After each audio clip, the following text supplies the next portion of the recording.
Hello, and welcome to the Real-Esteem podcast. Today is March the 21st, 2018. I'm your host, Patrick Tabor, and today on the Marriage Edition, we're going to talk about foundations. If you'd like to listen to any of our previous podcasts or get more information about our book, please visit us at enough.com, EYNIITH.com. We're going to start today in Luke 6:46 through 48. It says, "Why do you call me Lord, Lord, and do not do what I tell you? Everyone who comes to me and hears my words and does them, I will show you what he is like. He is like a man building a house who dug deep and laid the foundation on the rock. And when the flood arose, the stream broke against that house and could not shake it because it had been well built." I think this applies also to your marriage. So there's 7 things you need to do to have a well-built foundation for your marriage. Number 1, you have to be best friends. This hopefully happens prior to marriage. You want to become best friends. You want to get to know the person very well, know their habits, know their mannerisms, know how they handle certain circumstances. If a situation comes up where they need to step up and be available and be ready to handle that circumstance, you want to know that they're ready for the challenge. You want to know that they're ready to accept whatever comes and they're ready to work hard for whatever they need to do. In being best friends, you need to know that that person has your back, that they're there to support you. They're ready to do whatever it takes because they are your best friend. Number 2, you need to be complimentary, meaning there's going to be things that the spouse, that the wife or the husband are good at, and there are things that they're not good at. You need to be good at the things that they're not good at, and they need to be good at the things you're not good at. You need to complement each other. You need to be able to balance out, kind of help each other out in certain circumstances. Number 3, you need to understand the process. When you're growing with someone, you're learning things about them. You have to be patient. You have to give them time. You have to, learn how to pause and listen as opposed to jumping in and interrupting. You have to realize what it takes the process it takes to really get to know someone. Yeah, it takes time.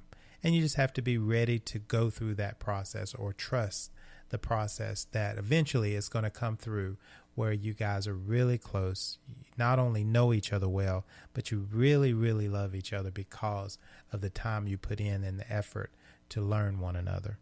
Number 4, you have to build this foundation based on trust and respect, honoring one another more than you honor yourself. You really need to put perspective in place when you're talking about a marital relationship.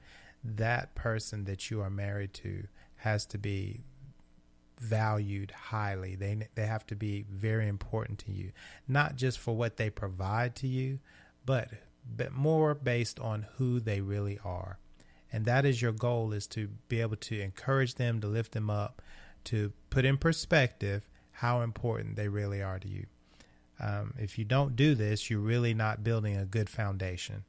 So you also, number 5, you need to create true riches.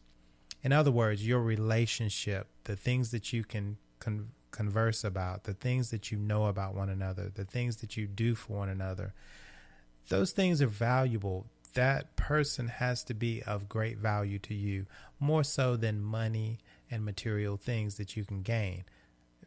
It's great to have nice things, but it's even greater to have nice people around you. People who have your back and will support you and love you for who you are, not for who they would prefer you to be. So you need to have true riches, not riches as the world tries to tell us we need to have. Number 6, you need to value culture. You both were brought up in different environments. You may not have had the same upbringing. There's going to be different thought processes, different ways to handle certain situations. And sometimes you need to let her handle it, and sometimes you need to let him handle it. You've got to take into consideration that you were not raised in the exact same manner, and you're going to think of how to handle certain circumstances differently. And you're not always going to be right about this. You don't always take the lead on everything. Sometimes the other person's circumstances or upbringing are better suited to handle certain circumstances, and sometimes you have to step back and actually let them handle it.